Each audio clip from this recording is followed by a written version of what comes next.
Death at Bishop's Keep. Chapter 14. Remember that whatever your situation be, housemaid or through servant or nursemaid, your mistress will expect you to obey her orders. The first and chief of your duties is to do what you are desired to do. Teacher, Servants' Training House, Taunton Street, London, 1887. Aunt Jagger's suite rooms lay in the west wing of the house. When Kate answered the summons to enter, she stepped into a dim, crowded twilight. Aunt Jaggers obviously adhered to the principle that a room was not quite furnished unless it was full. This one held no fewer than 9 chairs, a Chesterfield settee, a chaise, 4 occasional tables, a red-lacquered Japanese cabinet, and a mahogany cupboard, a large burnished gong, and a tall green vase filled with dyed pampas plumes and peacock feathers. The fireplace mantel was elaborately draped in vine-colored velvet, and not another vase or bowl could have found a place on the mirrored mantel shelf. In the corner, a red and green parrot clacked and complained in a tall bamboo cage half hidden behind ferny fronds. "Mind that dog," Aunt Jagger spoke sharply from her chair, beside a fire that made the room unbearably hot. She was knitting what appeared to be a black wool muffler. Kate lifted her skirt and looked down. At her feet stood a small terrier, plump as a piglet. It bared yellow teeth and growled. "Nice doggy," Kate said nervously. She'd never gotten on with dogs. The parrot gave a malicious squawk. "Step to it, man!" "The dog bites," snapped Aunt Jaggers. Her knitting needles clicked ferociously. "Don't provoke him." "I'll try not," Kate said, moving to the red velvet settee. The terrier flopped on the hearth, chin on paws, and regarded Kate with red-eyed suspicion. She sat, feeling very much like Alice with the Red Queen, wondering when Aunt Jaggers would cry out, "Off with her head!" Aunt Jaggers did not look up from her knitting. On the wall behind her hung a large multi-section pictures of the plagues of Egypt. "I've asked you to come here to ensure that you understand the rules of the household, if you are staying, that is," she added waspily. "Perhaps you have reconsidered your rash decision to accept employment from my sister." Kate pressed her lips together. "I have not." "More's the pity," Aunt Jaggers remarked, her eyes still fixed on the knitting. "You will find, when you involve yourself with that unspeakable temple of Doris. Horus, I believe it's called," Kate said diplomatically. Aunt Jaggers' shoulders went rigid with disapproval. "Its name is of no importance. As I have said to my sister very often, what matters is that its work is of the devil. Seances, incense, astrology, cards, magic." Her voice became shrill. "Should you become an apprentice to these sorcerers, niece Catherine, you will endanger your immortal soul, as it does my sister." "Thank you, Aunt," Kate murmured. "I appreciate your concern. I shall strive to guard my soul."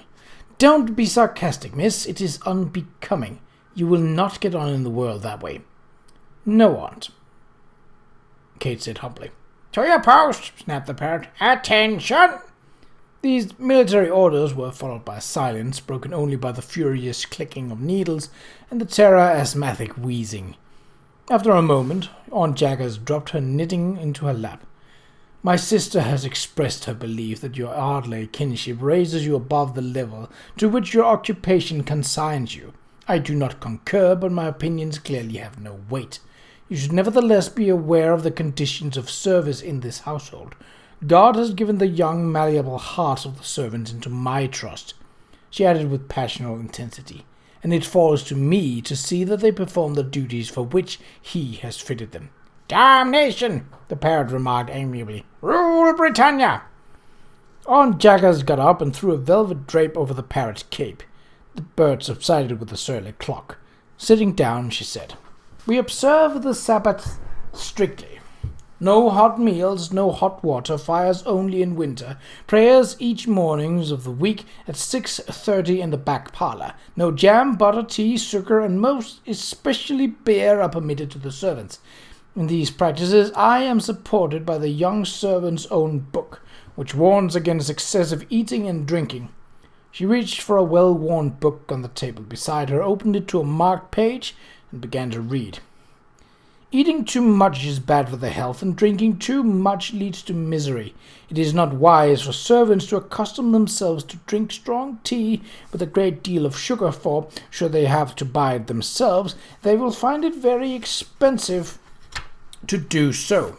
She shut the book and turned to Kate, her eyes feverish with passionate intensity. You see, by guarding those in our employ against their own wicked desires, we do them a service for which they will be grateful in later years. She dipped her hand into a box of candy in the table beside her and put a chocolate into her mouth. I see, Kate said thoughtfully. Was Aunt Jagger's severe guardianship the reason for Amelia's fear and Maud's warning? Somehow she thought not.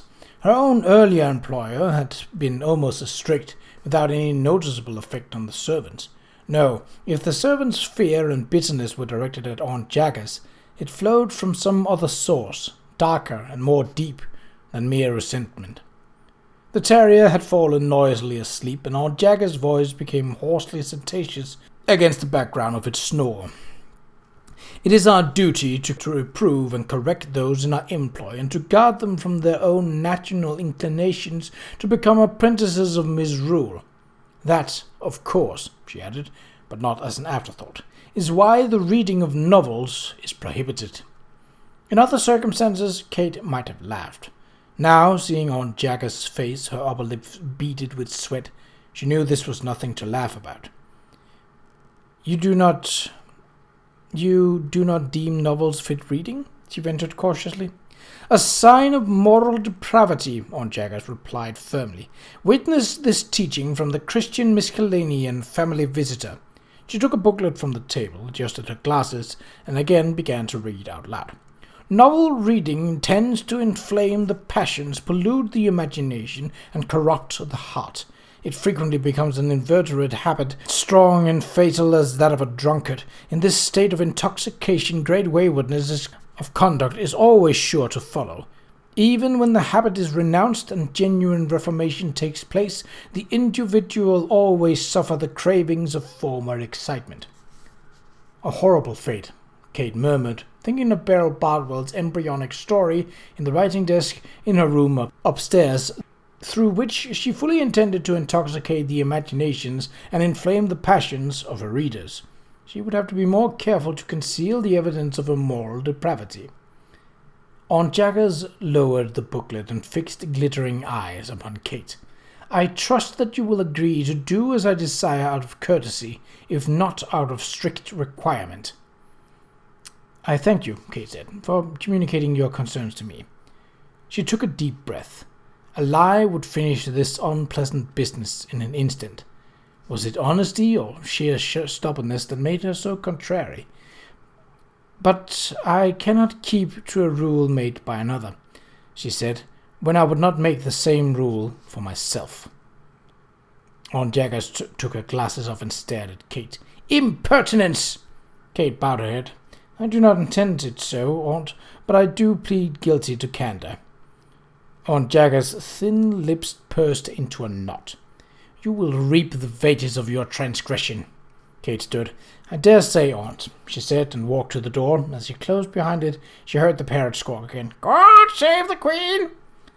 And as she turned to go down the gloomy hall, she glimpsed the flying ties of Amelia's lacy white apron fluttering like startled doves around the corner.